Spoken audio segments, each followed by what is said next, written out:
ئەیەو کەسەی دەتپەرستم و لێمونی، تۆ خودانی تۆ خۆشەویستی منی، لە ئاسمانی تاوێت ڕانەگا دەستم، لە قافنی کاڵەی ئاسنت بۆ هەڵبەستم. تۆی لە من ون کرد و منی لە تۆ دوور، ئەو بستۆکەی دوژمن ناوینا سنوور. بڕیار بوو با بێڕوونی لە کۆمەڵگەی موقوبلێ چاوەڕوانمان بێت، بەڵام ئەو ڕۆژە جوانی لەگەڵ ئاوی خابووردا بەستە بوو. ئەو هێڵە وەهمی و دەستکردەی دوژمنان کە کوردستانی لەت کردووە و ناویان ناوە سنوور، کە چوین با بێڕوونی لەسەر کەلاوەیەکی گوندی خابوور بەرامبەر گوندی خانچێ ڕۆژئاوای کوردستان کە تەنها ئاوەکە لە بەری باشوور جیای دەکاتەوە دانیشتە بوو. ئەو خۆی و سازەکەی باوەشیان بەیەکدا کردبوو، بە جووتە ئاوازی غەریبیان دەچڕی بۆ سیاسارەیی خۆیان دەگریان. تنۆک فرمێشتی بیرەوەریان دەڕشتە نێو ئەو ڕووبارەی لێوڕێژە لە چێرۆکی ناسۆری و برینەکانی کورد. بەڕاست گەلۆ ئەوە چ ڕۆحێکی شەیتانی و چاقلێتێکی دۆزەخیە دەیەوێ بڕوامان پێبێنێ کە خابوور و خانچێ دوو ژینگە و جوگرافیای جیاوازن. لە کاتێکدا کە ڕادەمێنی پێدەشتی سلۆپی و چێلگەکانی خانچێ و بەرزاییەکانی خابوور بۆنی یەک خاک و ژینگە و کولتور و مێژویان لێدێ، بەڵام لە بەدبەختی کورد قەدەری داگیرکاری و جەبری دوژمن لەتلەتی کردوون.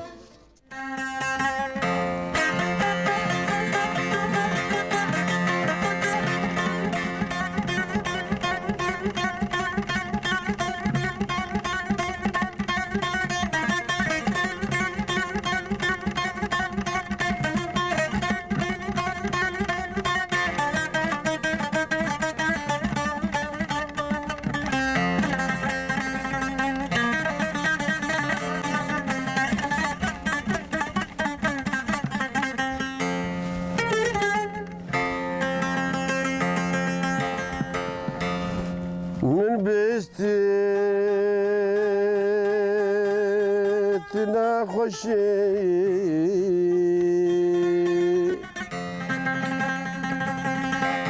أجيبكم وقتي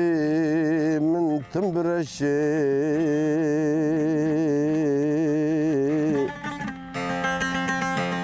دلي من نار تنبك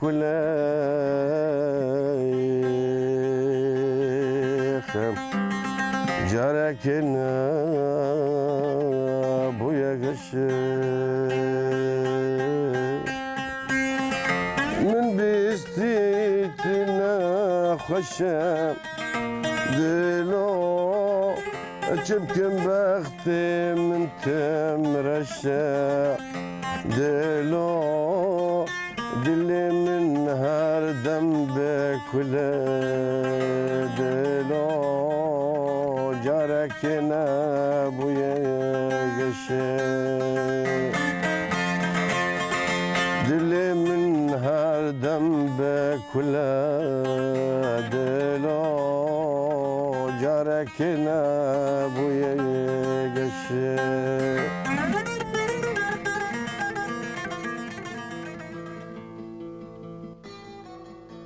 ئێمە هەمیشە واین بەسەر پشتی کۆچەوە، زیاتر لە سەدەیە کە داگیرکەران بواری هەناسەدانیان نەداوین، هەر ناتاوێک هەدا بدەین و سەرخەوێکی ئاسوودەیی لە ئامێزی نیشتیمانی دایکدا بشتێنین. ئەمەشەوا دەکات گەشت و گوزەرەکانی ئێمە بەردەوام بە کوچەکانی سەرگەردانی پەنابەرانی کورد بێت. ڕەنگە بینەر بڕستی نەما بێت لەو گوزەرانە هاوڕێمان بێت، بەڵام دڵنیاین دوجار لە یادەوەری هەریەکێکماندا وەی شومەی کۆچێک ئامادەیە. کۆچێک قەدەری هەمومان بۆ و بەدەستیەوە ناڵاندومانە. بۆیە بەردەوامیمان لەو گەشتە تراژیدیانەدا بێدارکردنەوەی ویژدانی ناوەوەمانە، چونکە لە خۆمان زیاتر کەس شک نابین گوێ لە نزاکانمان بگرێ. دوێنێ لە کەمپەکانی کاوە و شێرەوەن و باریکە، پێش ئەوانش لە کەمپی مەخمور و ئەمڕۆژ لە کەمپی موقوبلەی پەنابەرانی ڕۆژئاوای کوردستان لە دەڤەری بادینان. ئەمجارش لە بازنەی مەینێتەکانی دەربەدەری و پەراگەندەیی و ژیانی کۆڵەمەرجی و ژێرچادری پەرپوت دەسوڕێنەوە و پیاسەیەک بە نێوخەونی مرۆڤبوون و گەڕانەوەی ناسنامە و سوێی ژانی نەداری و لاتی و ژیانی مەمرەومەژی پڕتاڵی و تفتی و نەخۆشی و بێکاری کوردە پەنابەرەکانی ڕۆژئاوای کوردستان دەکەین. کەستەم و زۆری تعریب و تەبعیس و کوشتن و ڕاوەدونان و زیندان و ئەشکەنجە و بێبەشکردن لە ناسنامە ناچار بەسەر هەڵگرتنی کردوون.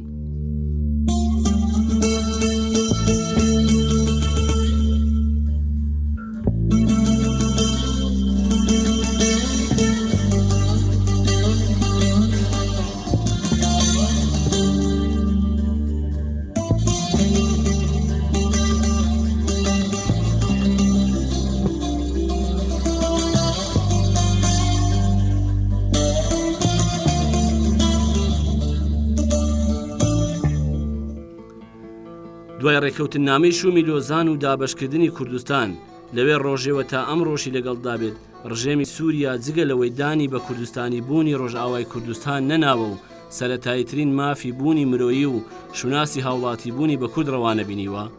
هاوکات سەڵی لەگرتنەبەری هیچ سیاسەتێکی دوژمنکارانە نەکردوتەوە لە پێناو سەڕینەوەی ناسنامە و کللتوری نەتەوەی کورد لە بەعرەبکردنەوە بگرە تا دەکاتە بە بەعسیکردن و ڕاگواستنی زۆرەملێ و قەدەغەکردنی زمان و ناونانی مناڵان بە کوردی و دەست بە سەراگرتنی مڵکی کورد و گرتن و لێدان و کوشتن تا ئەوەی بێبەشکردنیان لە مافی هاوڵاتی بوونیش. ئاگرتێبەردانی سینەمای عامودا لە ساڵی 1960 کە زیاتر لە 280 قوتابی سەرەتایی کورد تێیدا گیانیان لەدەزا. بێبەشکردنی کورد لە ناسنامە و ڕەگەزنامە و مافی هاوڵاتی بوون بە بڕیارێکی فەرمی و دوای ئاماری کۆنەپەرستانەی ساڵی 1962 دروستکردنی پشتێنەی ئەمنی عەرەبی و نیشتەجێکردنی هۆز و خێڵە عەرەبیەکان لەسەر سنوور بە قوڵایی 15 کیلۆمەتر لە ناوچەی جەزیرە. ئاگرتێبەردانی زیندانی حەسەکە لە ساڵی 1993 و گیان لەدەستدانی 57 مرۆڤی کوردی بێتاوان. قەدەغەکردنی ناونانی مناڵان بە کوردی و بە پێی بڕیارێکی فەرمی لە ساڵی 1992 هاوکات ڕێگرتن لە ناونانی شوێنە گشتیەکان بە کوردی و گۆڕینی ناوی گوند و دیهاتەکان بۆ عەرەبی، ڕێگرتن لە وەرگرتنی قوتابیانی کورد لە پەیمانگا و زانکۆکان و دانەمەزراندنی دەرچوو و خاوەن بڕوانامەکان و بێکارکردنی کرێکارانی کورد و گواستنەوەی مامۆستا کوردەکان بۆ ناوچە ناکوردی و دوورەدەستەکان، دوجاریش کارەساتی شەهیدکردنی زیاتر لە 45 گەنجی کورد و بریندارکردنی دەیانی تریان لە ڕووداوی پلان بۆ داڕێژراوی یاریگای قامشلۆ کە دواتر سەرهەڵدانی 12/3/2004 لێکەوتەوە و بەهۆیەوە ڕاوەدووی کوردانیاننا، بە دوای ئەوانیشدا شەهیدکردنی شێخ خەزنەوی و تونکردنی سیاسەتی چاودێری و ڕاوەدوونانی بەشداربوانی سەرهەڵدانەکە لە سەروشیانەوە سیاسەتی ستراتیژی بێبەشکردنی کورد لە ناسنامە کوردی ئەو پارچەی کوردستانی ناچار بە سەرهەڵگرتن و دەربەدەری و پەنابەری کرد.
سەرەڕای پەرتەوازەبوونی کوردانی ڕۆژئاوا بە وڵاتانی دنیا دوای سەرهەڵدانی قامیشلۆ و لە ترسی سیاسەتەکانی زیندانیکردن و کوشتن نزیک بە 150 خێزان کە لە سەروی 1000 کەس دەبن لەگەڵ زیاتر لە 50 گەنجی سەڵ سەری ئاوارەی و دەربەدەریان هەڵگرت و پەنایان بۆ باشووری کوردستان هێناوە و ئێستا لە کۆمەڵگەی مقوبلێ لە نزیک قەزای سێمێل لە ژێرخێوەت و چادری شەڕ و بێبەش لە هەر خزمەت گوزاریەکی سەرەتایی ژیان دەگوزارێنن. کۆمەڵگەیەک نە قوتابخانە و لە بنکەی تەندروستی هەیە و بەو لاشەوە نەبوونی سەرچاوی ئاوی خواردنەوەی پاک و ئاوەڕۆ و کەڵەکەبوونی زبڵ و خاشاک و پاشەڕۆ مەترسی چەندین نەخۆشی و پەتای درمی بۆ دەستکردون. لەگەڵ هەموو ئەو سەختی و نەهامەتی ڕۆژانەییانیاندا کەچی خەمی سەرەکی ئەوان گەڕانە بە دوای شوناس، ئەوان دەیانەوێ بزانن چێن چونکە تا ئێستا بە بێگانە و مەکتوب ناو دەبرێن. هیچ بەڵگەنامەیەکی فەرمیان پێڕەوا نابێنرێ کە مافی هاوڵاتی بوونیان بپارێزێ، هەر لە ناسنامەی باریکەسیەوە بگرە تا ڕەگەزنامە تا گرێبەستی هاوسەری و مافی مڵکدارێتی زەوی و خانە و ئۆتۆمبیل، ڕەوشێک کە ڕێک هۆزانەکەی پەشێوی مەزنیان لەو سەردەمی بەناو دیموکراسی و کاسی نێوهوتاف و دروشمەکانی مافەکانی مرۆڤدا بەسەردا دەسەپێ. ئەیڤالیا نیان دەرتاڵ بووم کاتێ پێی خۆم نایە دنیا، بە چاوی خۆم چاخی هەموو پێغەمبەرەکانم دیوە، کاروانی مێژووی شەرمەزار بەسەر نێو چاوەنی منی هەژارا تێپەڕیوە، کەچی تا ئێستا ئۆفیزت دەچاڵ و ویژدان تۆپیوەکانی ئەم سەردەما ناوی منیان لە دەفتەری زیندوانە نەنووسیوە. آخر نەعیمە مەحموودی تەمەن 125 ساڵ وەک نمونە بەسە بۆ ڕیسواکردنی سیاسەتی سەڕینەوەی نەتەوەیی کە تاکو ئەم چەرکە ساتەشی لەگەڵدا بێت مافی ناسنامە و ڕەگەزنامە و هاوڵاتی بوونی لە سووریا پێڕەوانە بینراوە. ملەتی وحید سەرێک وەک کورا ئەردیدێ بۆ ئەسباتە گوتنە بگۆ بەشەرە، يعني وقوا تجزان وحمزان به انه حتى حيوانات ناس نامك وهي بطاقات وهي انه فيها حيوان ايه ما حتى اجت لبو. هر حكومة سوريا حكومة كبعثية دجي ما في ملتي خوب خود سكنت، دجي ما في ملتي كرد سكنت، او منطقة صالح هزار وناس ده حفتي دي كردستان رجاء تحريب كرنه بهتري سياسة جندت عرب اينان نافمه عردي كردا جوان ورقرتن او مستوطنات او دبيجن ام دجي مستوطنات جوهيان فلسطيني ده اللي او نابجن او صالح هفتي ده جوهي او هين جوان او درس ورقرت هو صالح هفتي دي هو ساكري كمنطقة كردي مستوطنات بون آواكر خاني بون آواكر والسلاح جي تشك دانوان قد شري كردابك انساني اوروبي حتى صايوي بقدبت نابنا دو قصات كوچكوي باسابورته باسابورت کوچک دکاف الطياري اللي ما كرد قافا اجدر بسيه بش ما حلبي ناشي بتأزبل من الفندقة كي ينزل شارع بنفم وينزل كما دائرة كت بيجن حكومة سوريا بيجن شعبة الفنادق دبز موافقي ورقرم هجر دان من خوكن ببري خوا يعني أفا مجلس الأمن كافي تشد بينت يو ان تشد بينت سر ملتك 3 مليون كرد كردستان روجا فاد كاتش بو في ملتك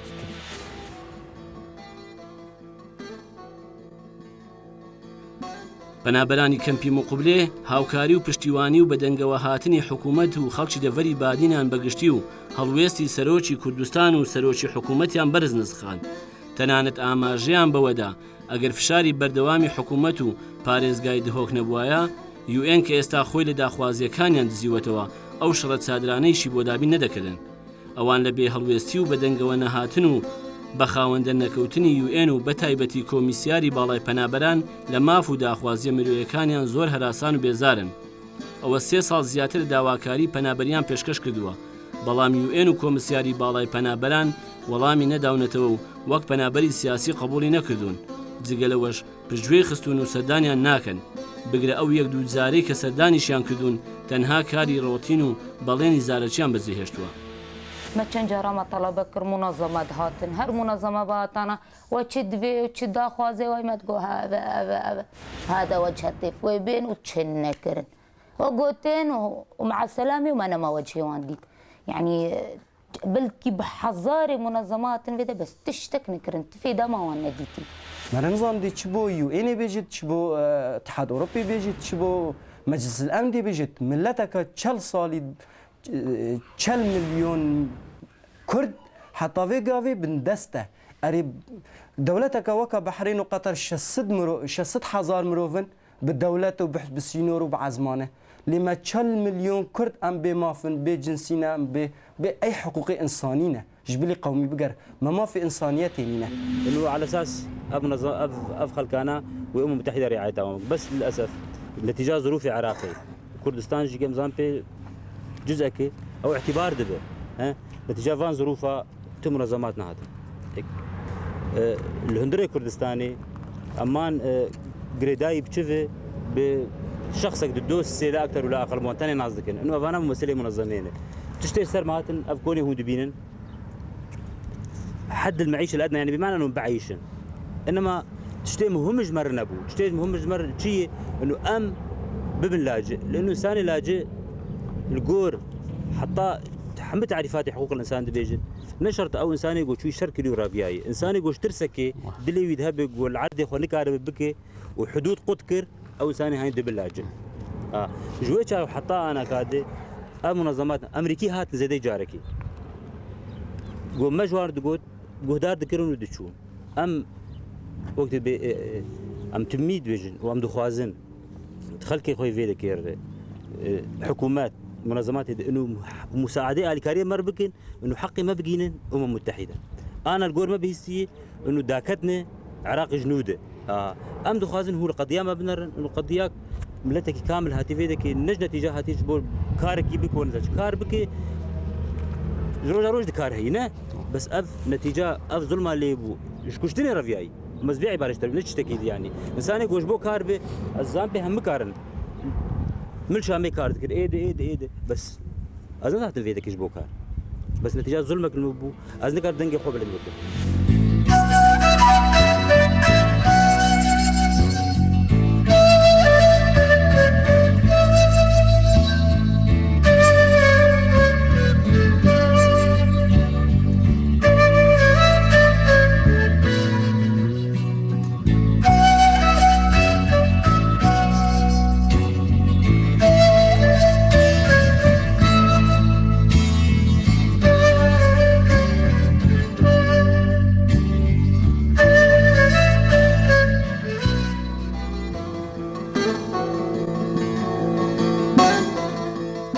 کەمپە لە پلەی ژێر سفری خزمەتگوزاریدایە بەلوعەیەکی ئاوی خواردنەوە کە ڕۆژانە سەعاتێک ئاوی پێدا دێت خەڵک سەرەی لەسەر دەگرن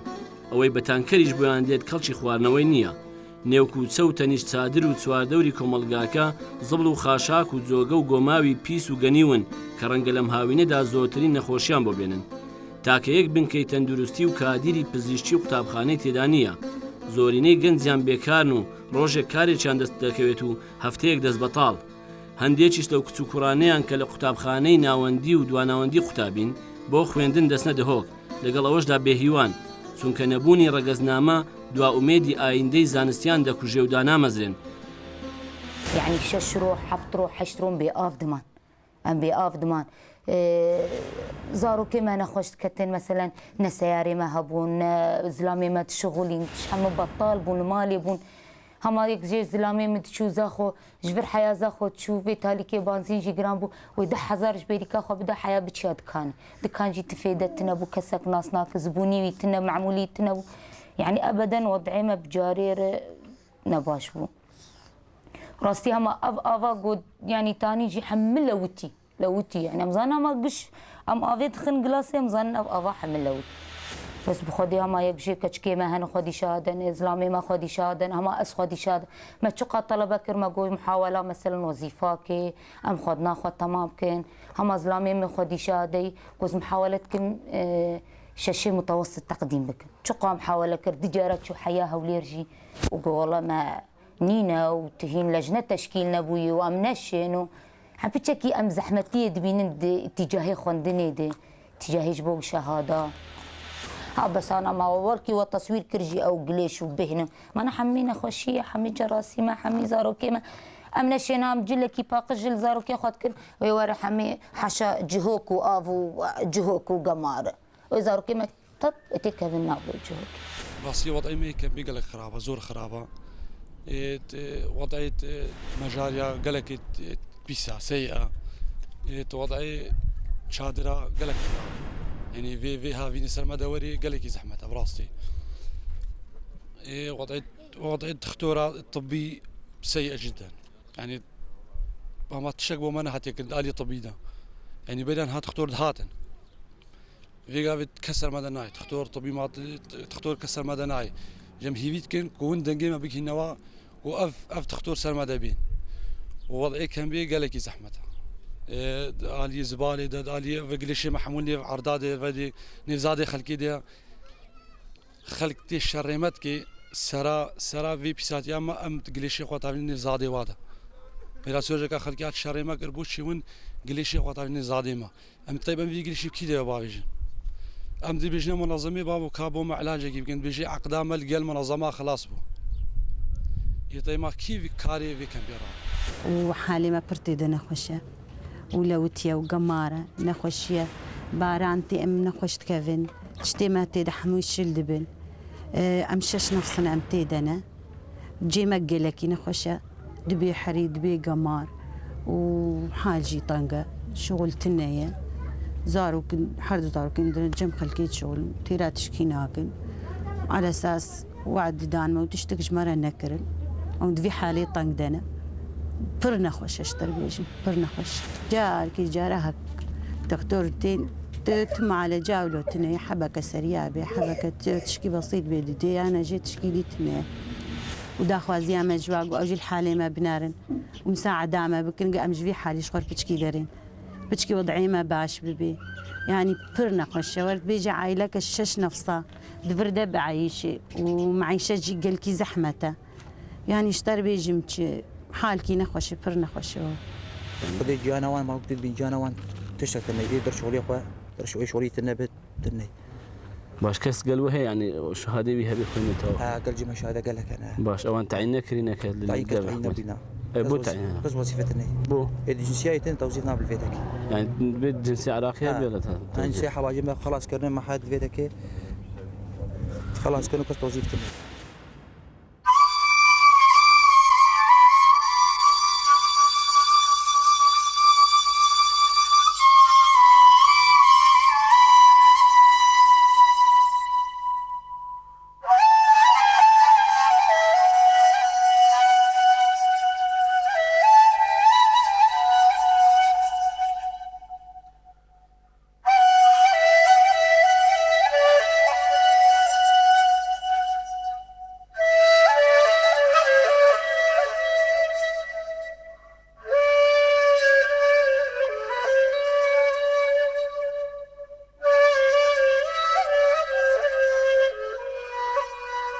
سەرگەرمی گەڕان و بەسەرکردنەوەی خەم و ئێش و خواستەکانیان بووین کە سەلیم حەسەن حەسۆی برینداری سەرهەڵدانی قامیشلۆ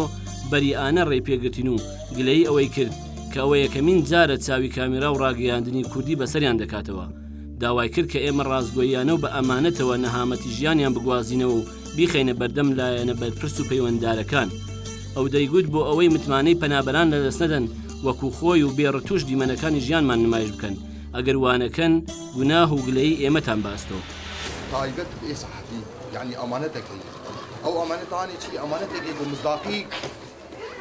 دەستی هەبێت ئەو مزداقی چی تایبەت گرێدایە بضەمیری ئینسان شعوری وی کارێکە واجبك وطنی واجبك تشکی ضەمیری بۆ مزداقیکی خۆش ئەv عالەمانە ئەv مەسەلەن ئەv پیرەکانە ئەv زارۆکانە یعنی زارۆکن پیرەکن زلامن مەزنن و بچووکن ئەوانە دەبێ ئەv کەسەرێوان شتێوان کە منەزەماتێش دەرەوە نزانن کە مەسەلەن کاف شعوبێش دەرەوە کاکی زانە بێ ئەنو ئەv کورد مەزلومن کاکی زانە بێ قەدیەتەک هەیە مەسەلەن ملەتەك چار حەبێ ڕەش هەن لەئەمریکا دەی دڕێن البيت الأبيض خبرها جورج بوش ددن درين تيجي نفكي تين جريداك جوان داتينين إذاعاك جوان داتينين حزبك يشيتك ملات بمليون ونيفكي الويدكي مضطهدن عاتنا فيدكي ب يعني بدون ظلمك اضطهادك ربياني وبنفس الوقت عاتنا فيدكي دبسا في حالي ديجي عاتنا فيدكي مين هذا بن ظلمي دوانا يعني براستي آمده يعني اف 6 سال دفي اف شادرانا اما والله زنداني دوانا شي ترك يرورو يعني دفي قرك يعني نسي صاله اف مقابله عني بعد يعني اف تشتايا نسي صاله اف شي اف 6 سال انا هنا سكن المتحده هي اما اظالم اف 20 سال المتحده هي اس تشتكوا اظالم الامم المتحده انها ناس كنا عملنا اف 6 سال يعني قرك مثلا شعورك انساني هي تشب انسانك فرنسي انسانك الماني انسانك باكستاني تشوان هبدو تقريدان شعورك انساني رابطك اخلاقي رابطك انساني تيب هبدو قريدان يعني ايه مدرايا مدك اف يعني اشتغل يانا اصدقيني مو قوم في مصداقيه هاني بشكلك يعني بشكلك مصداقيك ولو قال لك خوش به ونأنو جدوري واقعي خضر كنا انا قول واقع فاي وديد في شكلي هاني قدر كذا كناس بكل يعني بنفس الوقت كتش انسانك دعوي ما في مروفات كي جدربه به تشي كرد به تشي عرب به تشي جهوب به تشي كيب يعني حتى مهم مش مرق يكي عرب شي صالبه انه يعني حطايك عرب بيجي نفس الوقت تايبت ام تمتسي عرب هذا انا ما ام مضطهد بتنسي تايبت برق عرب جي روشنبيري عرب ايش درفش زانب انه بنا باي ظلم تشي دبي فشي تشي دبي يعني فيا دراستي وبراستي از فيا خمستي ود كي وي بيجينوان وك رسولك كي بيجينوان كاس نزاني اكيد هو بيجينوان هو نكيان دوان يعني مدرايا مد اما كاميرا فمرينن وما منعزبين اما من اخذن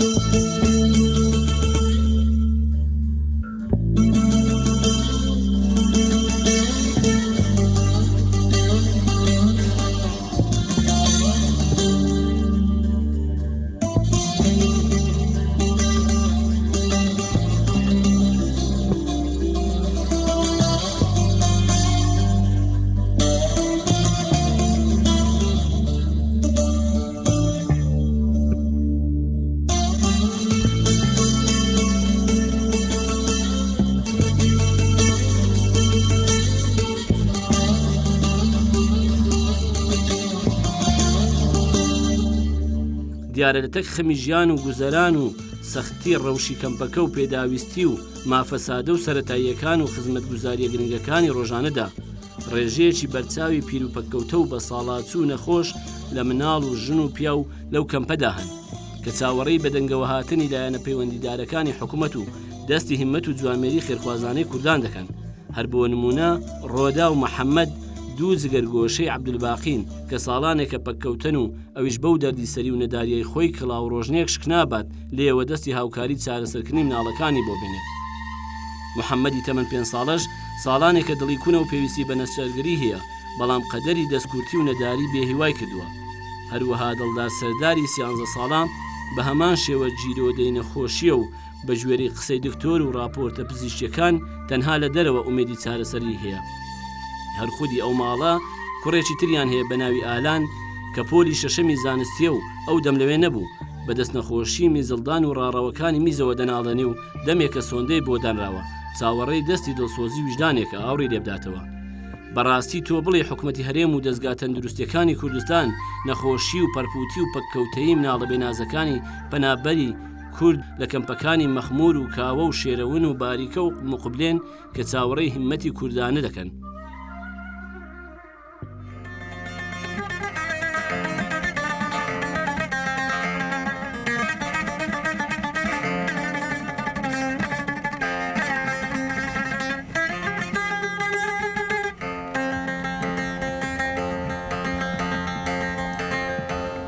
الزربو مش دنياي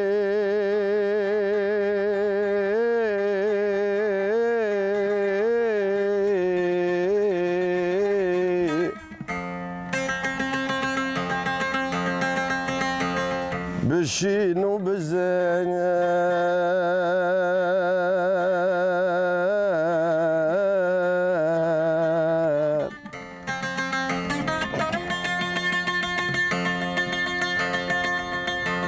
عزب مغرب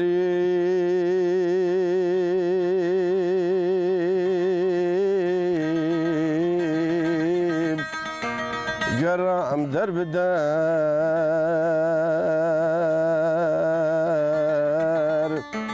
قرام درب دار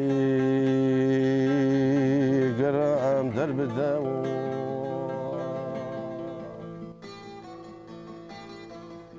ڕاستە حکومەتی هەرێم دەستپێک هاوکاریەکی ڕەمزی ئەوانەی کردووە ڕاستە ئێستا 88 خانوویان لە دوومیز بۆ تەواو دەکات کە لە بەرامبەردا نزیک بە 80 خێزان و 50 گەنجی سەڵتیش بێبەش دەبن ڕاستە دوو مۆلدەی کارەبایان هەیە بەڵام یەشێکیان خراپ بۆ ئەوەی تریشیان گوایە لەبەر بێگازی و نەبوونی ئیمکانیات بۆیان نەخراوەتە کار لە سەروی هەموو ئەمانەشەوە گرفتی بێشوناسیە گرفتی بێهەڵوێسی و ئێنە کە ئامادەنیە مامەڵەیەشی مرۆییانە و وەک دۆزی سیاسی نەتەوەیەکی سیستێملێکرا و سەیریان بکات و تا ئەم ترکێش بیان و پاساوێکی ڕەوایان پێ نییە کە وەک پەنابەری سیاسی قبولیان ناکەن بەڕاست ئەو سیاسەتی بانێکە و دووهەوایە تاکەی و لە پایچی لەگەڵ دۆزی کووردا دەکرێت دیسانەوە دەپرسین ئاخو ئەرچی حکوومەتی کوردستان و کەناڵەکانی نییە فشار بخەنە سەریوئێن و کۆمسیاری باڵای پەنابەران کە لە ئاستی بەرپرسیارەتی مرۆیی و ئەخلاقی و یاسایی خۆیان دابن بەرامبەر دۆز و داوای ڕەوای بەنابەرانی کورد.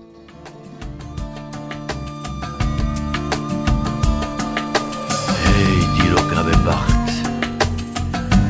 فەلەکا ساڵم دەبەسەی دەلەوە